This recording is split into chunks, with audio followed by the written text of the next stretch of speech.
Okay, so we're filming in Bill Valavanis' private bonsai collection in his garden, and the sun's come out, as you can see. I'll try and do my best with it, with this little camera, and we'll just spin it around and we'll have a little word with Bill about the trees that he's got here today. What was that? Never mind. Just some trees being put back after the exhibition. So Bill, we're just wandering around your private collection, just admiring some of your trees. You're going to pick out a few of your favourites. This is a full moon Japanese maple. Acer japonicum it used to be. Yeah. It's got good roots. And this was in a Gordon Duffet pot years ago when I was here, I think, in a rectangle pot. In fact, this tree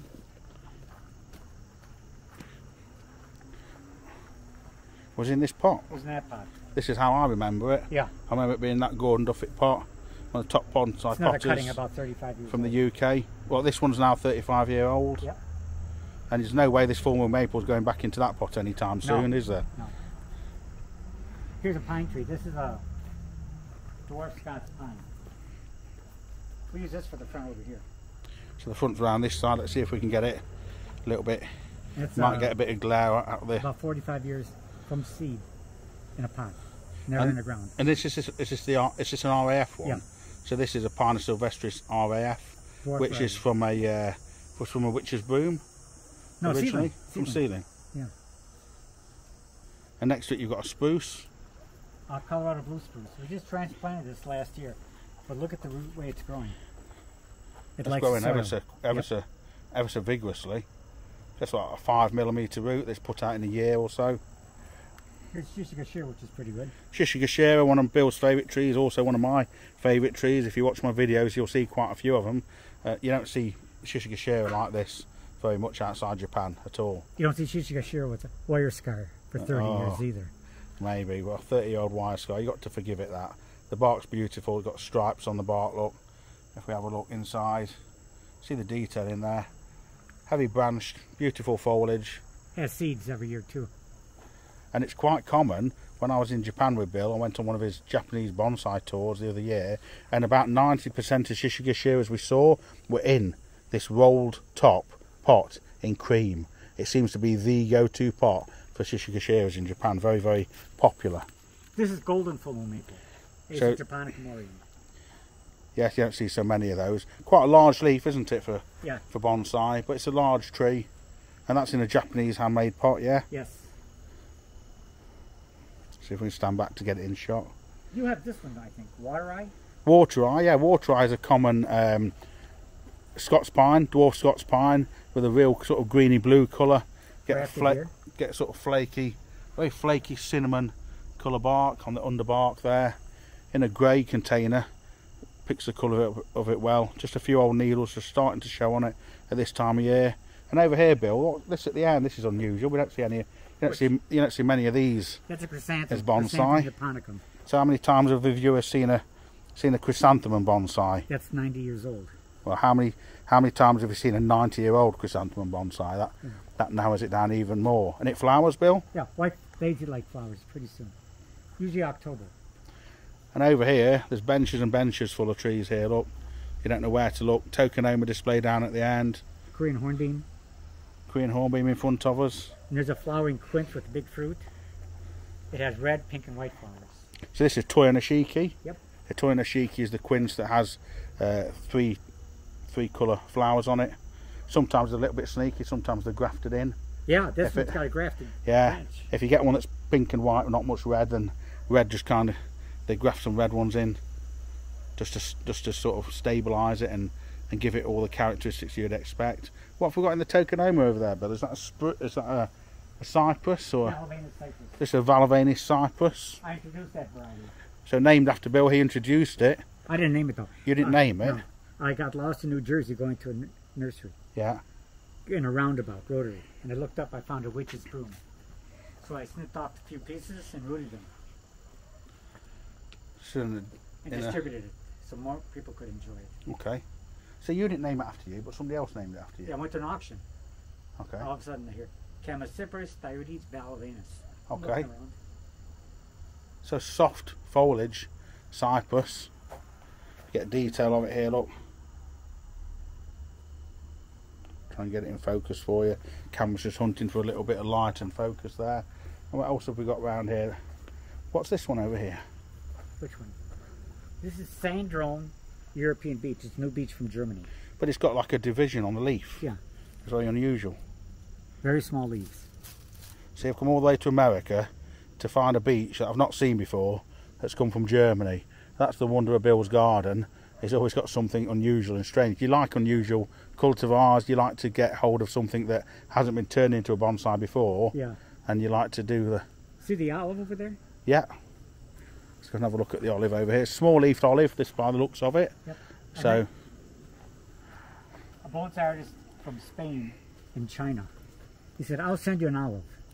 I was someplace around the world teaching, and Diane, my wife, got a box with a stump in it. No roots, no nothing. Yeah. No leaves. That's about 8 years. And we get quite a few of these in the UK, and they all, you know, they're all coming out of Spain. Yeah. The small leaf one is the preferable one to grow, and this is a trident, but this is a slightly different leaf.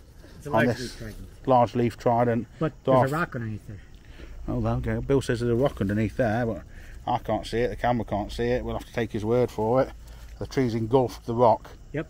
Which is probably one of the reasons it's got such a wide spread of root. And another dwarf pine over here. RAF. The place is littered with, what, 60, 70-year-old dwarf Scots pines. About half a dozen. Yeah, there's a lot of them. Stunning trees. You just don't see them. Let's have a little look round the front of it. Show you that. Never been underground. Always pot grown. Yep. Always container grown. That's a big trunk. Developed branching. Lovely pot. Really, really nice. And behind me over here, let's have a little look round here. Or we can probably go from this side where the sun might be better. Sure. If we turn this round, and this is a favourite. I know this is a favourite of Bill's, and it's also a favourite of mine. Aesopomortum cotohime. A lot of people have heard of the Kiyohime, and the cotohime is quite a lot different, really. It doesn't share doesn't share much, apart from it begins with the same letters. And dwarf cotohime, and you bought this in. You basically you were saying that what 95% of cotohimes in America came from my parent tree. That's a top off a parent tree. Yeah, this was an air off the parent tree, and I remember this tree when it was maybe a third, a quarter of this size, and the trunk, the Nabari. This has just come on over the last few years. I mean, it's incredible. You just, wherever you look here, you're just looking at age, you're looking at time, you're looking at. You can't fake that. Just skill. Yeah, that you can't get this overnight. No. You know. You've got trees like that. They've got to be grown over time. You can't even buy stuff like this of this quality. People that have got it, they're keeping it. I got new Shishigashira. Okay, let's have a look at the new Shishigashira. That's always worth looking at. So this is a youngish Shishigashira. What old is that, do you think? It's not 15. It's about 15 years old. And grafted here. And even though you've got these older, you know, you've got Shishigashires here, Bill, that are the best in the country, that are like 50 years old, but you don't. It still excites you to get a younger tree. Oh, yeah. And develop it. That beech. Yeah. 6 years from a bare root seedling. Okay, there you go. So another one in the making. So Bill, although despite having some really high class trees, some of the best you see, you enjoy the creative process of working on trees. Get tired of it, sell it. Yeah, so you can sell the odd one. There's always more growing. So it's not just about, you're not one for sort of sitting back on your laurels, just working on your specimens. I like forests. Yes, there's one behind you over here, look. Yeah, but there's a better one here. There's a better one there. Well, let's follow Bill. This one here, which we all think is great, he's found a better one over here, look. Trident maple. There's a lot of trees in there. 70 trees. 70 trees. I did that in an hour and a half. I put that on Facebook. Here's what a professional can do in an hour and a half. And they were from young seedling bare root trees. And see here it's coming. I got transplanted. Yeah. I'm amazed it's alive because it's pot is so shallow. And is that one you did for your 70th birthday then? Was that the idea? No. No? That would have been a good idea. That would have been a good idea, yeah. I'm surprised you didn't do one for the Millennium then with 2,000 trees in it. Hornbeam. We had a windstorm, so dead leaves all over. So Japanese hornbeam? Yes. With quite a long leaf, very neat leaf. See the fruit up there? Yeah, see the fruit up at the top. That's a Japanese container, and this is my style.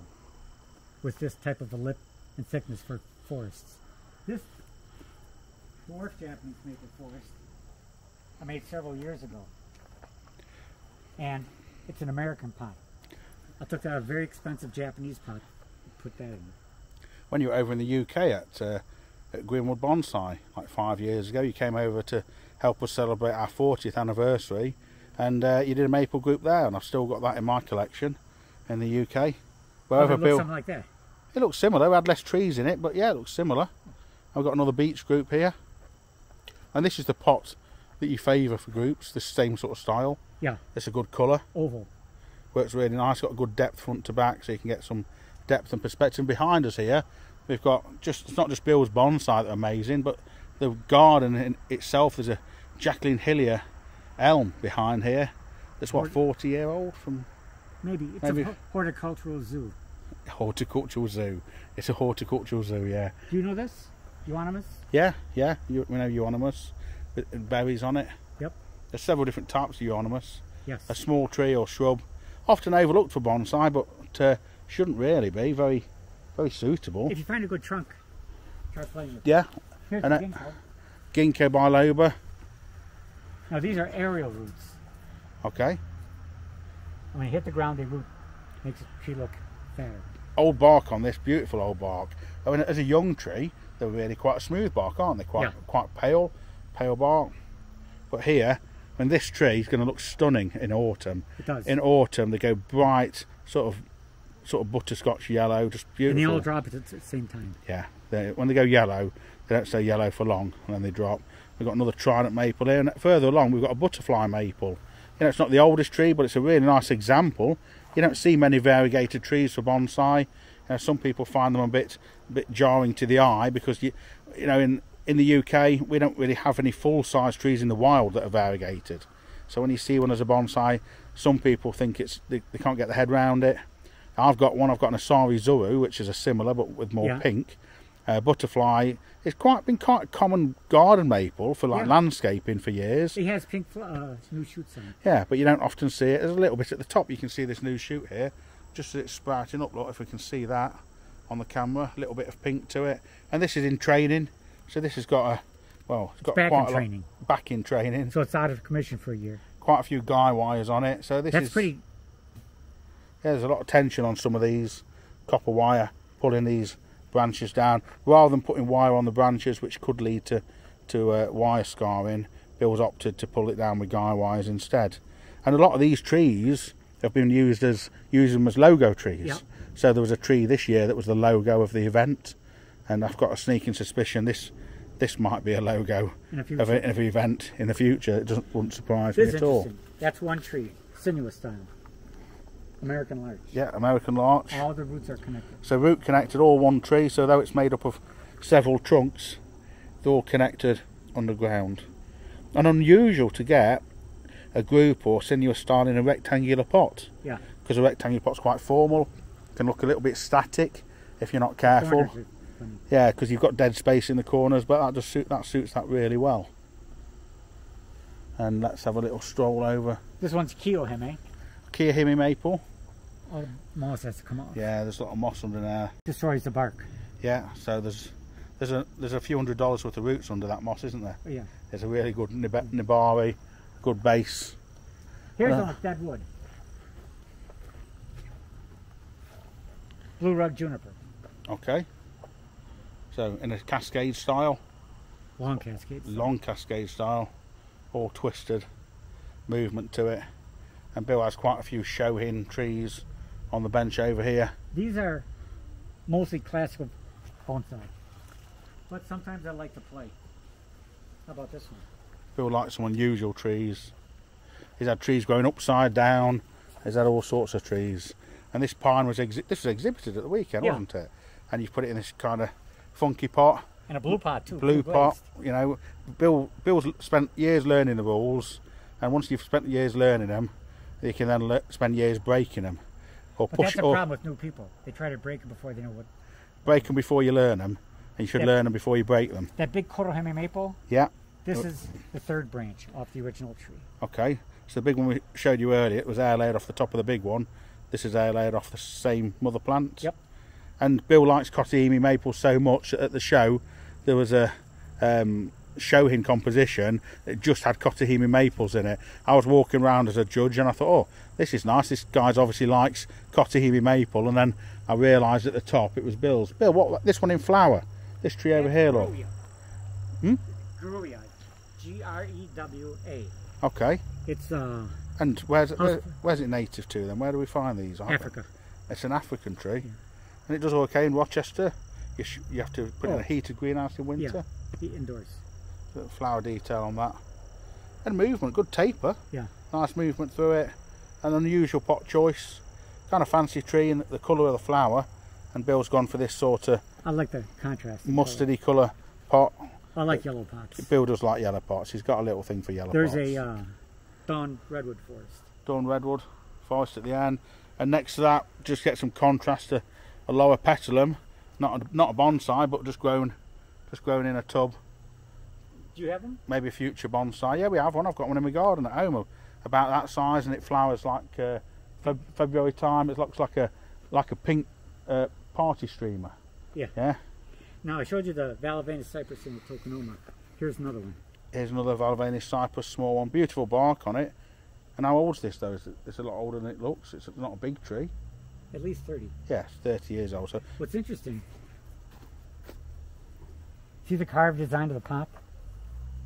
On the front? Yeah. And the side? Yeah. But the back is plain.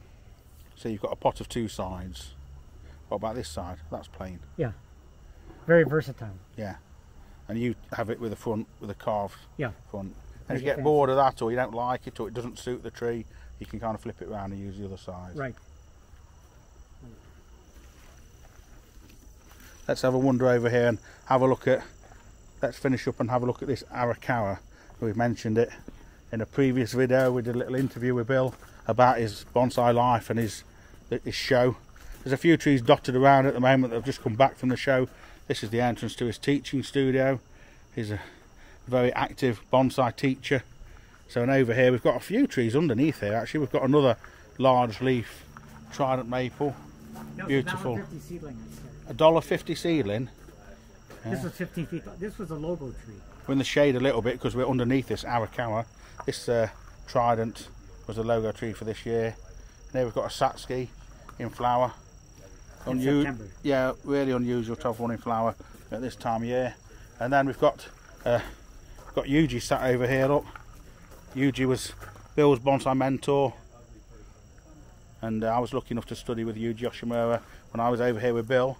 And this Arakawa trunk, corky bark, movement, grown from a cutting. Can you just believe that? Absolutely stunning. It's got dead wood on it. You can see areas where Bill's taken air layers off it to create more trees. You can see how far, you can tell how tall his ladders are as to how far he's got up the tree, pruning stuff. And Bill doesn't stay still too long, so he just wanders around. So I'm trying to follow him around with this. You know, he's always off looking at something. I don't have that. I'm not sure what that is. Tiger eyes sumac. Oh, sumac. Okay. Cut yeah. leaf. Yeah, cut leaf sumac. No, we don't. I've not seen one of those before. You'll always see something here that you haven't seen. Just even behind us here, just in front of us, this is a winter hazel. Yes. Corilopsis pauciflora. So this is just grown in the ground, you know. And I suspect sooner or later Bill's going to get in there and cut that back and find a nice heavy trunk and make it into a bonsai. So we have a few as bonsai. Pale bark, sulphur yellow flower in spring. Dissected maple behind it. Look. There's a couple of these around here, always popular. And next to it we've got a semi-cascade. Full moon maple. Full moon. It fell off the tip bench. It was tied down and broke the whole cascade. Okay, and you're growing it out again. Yep. And some other trees that have just been recent additions are Kotahimi on rock. So this is in for a little bit of work at the moment, just ready for a little bit of pruning. But you see how vigorous it is. So intelligent neglect. Intelligent neglect. We're just letting it breathe for a bit. Yeah. Just let it have a little bit give it a bit of exercise. Look at the trunk on that. It's a dwarf cork bark. It's a dwarf. It's hard to call that a dwarf when the trunk's 2 foot across. Leaves are small. But I know what you mean. Small leaf. Okay. It's been growing there for about 30 years. And right next to it I had a golden Japanese black pine. Yeah. I gave it to my friend. Yeah. When he dug it up, he hit a root. Yeah. Here's the root. The cascade. Oh, cascade on the corner, just through there, look. Just underneath this maple.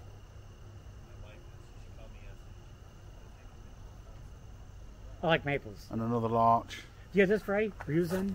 Yeah, Ryuzen. It's a weeping form of Japanese maple. Right. You often see it sort of top grafted. Yep. So it might be on a stem, might be on like 1.5 meter stem, and it's top grafted and all cascading down. But it's unusual to work with. I've never seen one that sort of age. It's a newish edition. Cost $75 at a nursery. Did it? Yeah. And how was it upright when you got it then? Was it what? Was it more upright when you got it? A little.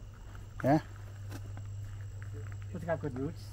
And there's a wisteria behind us. Bill's a man of infinite patience despite his hectic lifestyle with bonsai. When I was over here studying, he'd planted this wisteria. So I remember this sort of 30 years ago. And is this the one that... Here. Let's go around the other side. There's another one here. Look at this. No, that's it. That's the one. What's this one here then? Different. Oh, different one. Yeah, this is it coming all the way along. Yeah, it's entwined with that other tree. So this one where it started, and this is the one that has 6-foot flowers. Yep, 6-foot flowers. So Bill planted this on a 5-foot fence, so that when it had 6-foot flowers, it would fill the fence. And how many years did we wait for it to flower? About 15. About 15 years, patience, yeah, waiting for it to flower. It's kind of destroying the fence it's sitting on now. It's a pretty good size. Let's go back to Bill. Look, yeah, it's a pretty good size. It is. Now this area is my sales area. Yeah, so now we're the other side of the private garden. So this is trees for sale. So Bill doesn't just maintain his own trees. He tries to sell a few occasionally. And so these are trees, if anyone wants to buy a tree and you want to have a tree that's been started off by Bill and worked on by Bill, then there's all sorts of pines, junipers, maples, cedars in this sort of area. And the next section is where we grow plants. So it's a production nursery as well. It's not just an exhibition nursery or arboretum. Here we've got a load of dwarf, small European beech. Yep. On this bench from like young seedlings. Or just bonsai of the future. Students use them on the courses. And Bill does beginners course. We've got little spruce over there. Cherries. Japanese maple seedlings, cherries on this one. Ezel spruce down there. Crabapple, all sorts of different things. And because of the cold winter here in Rochester, all these trees, I can tell you for now, I can remember that all these trees have to be bought inside in winter. So these hoop houses, polytunnels, they're all here for a purpose. You know, at this time of year they can look empty and derelict, but they get covered in polythene and all the trees get bought into there for winter. No heat. And I can guarantee you, I know firsthand that all these trees have to be lifted inside in winter. It's a memory of mine from years ago. And then what goes in for winter has to come out again for spring. So we have to reverse the process. And there's always a few trees along here. Bill has this magical blue carpet bench. Yeah, it's iconic in the bonsai world. Is Bill's blue carpet. Oh, that's the original Kotahime. 2 trunks died. Okay. So I'm rebuilding it. Yeah, so it's rising from the ashes. It struggled a little bit, in a cold winter or hot summer. Yeah. Yeah, can happen. You know, when you're growing this many trees, it's always a test. So here we've got a twin trunk maple. There's 2 different maples there. The bit on the right's got a different leaf than the bit on the left. Look. Most people can't see that. Most people can't see it. No.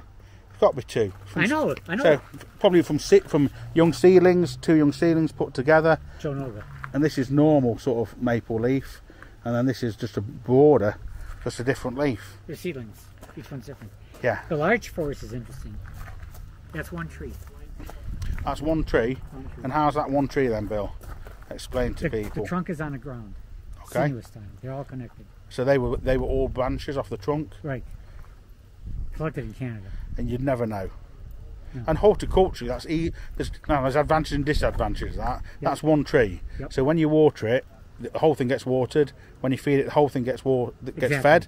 But if a bit dies, it all dies. It all dies. Yeah. If it was individual trees, if one dies, you've still got the others. Here's a yew behind you. Yeah, yew with berries on. Japanese yew. Japanese yew, Taxus cuspidata. Just pushing berries on. My student started that 40 years ago. And Bill's bought it in on offering it for sale. There's quite a few trees around here for sale. And behind us here, a big ginkgo planted out in the garden. Upright tree. Small leaf ginkgo. And another wisteria. And let's go in this house. yeah, let's go and have a look in the polytunnel. I have Shohin bonsai in here. Showing bonsai and production trees.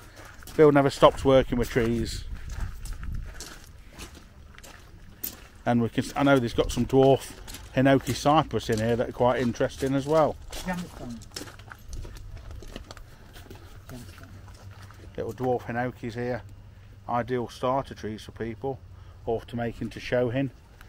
It's got some Junipers chinensis over here. All sorts of little things to be working with. Procumbens juniper. I remember them from back in the day. I've worked on more of these trees than I can care to remember. They're so popular over here. I always use it for my beginners class.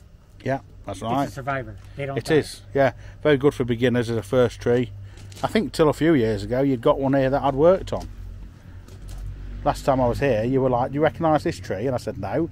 And you said you ought to recognise it, you worked on it. He probably sold it now for megabucks or something like that. How'd you work on it? It's over 40 years in the pot. 40 years in a pot trying to maple. Never drastically pruned. And you wouldn't think it was that old. Another yellow pot. Bill likes yellow pots. But you, very vigorous. very vigorous. You used to feed stuff like every week here. I do. And here's a Corilopsis. We talked about winter hazel planted out in the ground. There's one as a bonsai there. And a Milletia next to it. It's called a dwarf wisteria, but it's a Milletia. They don't flower. Trident maple from young seedlings. Beautiful, like a beautiful little group. Just delicate. Really nice. And a lot of people that were here for the show at the weekend managed to get over to the nursery and hopefully bought a few trees to add to their collection. But they picked them up and put it back in the wrong spot. Oh yeah, things have been moved around a little bit. The best way to annoy Bill is to pick a tree up and just turn it round. Or cook it. Or cook it, yeah. This is a privet. It was 4 feet tall. Well, 3 or 4 years ago. Privet are a common hedging tree in the UK. Yeah, here too. So you can cut them back down to pretty much nothing. And you've done that with that. Again, trademark, colourful yellow pot of Bill's. Roots growing out the bottom. It's growing so well. So yeah, if you want to start off bonsai, there's all sorts of little accessory plantings here.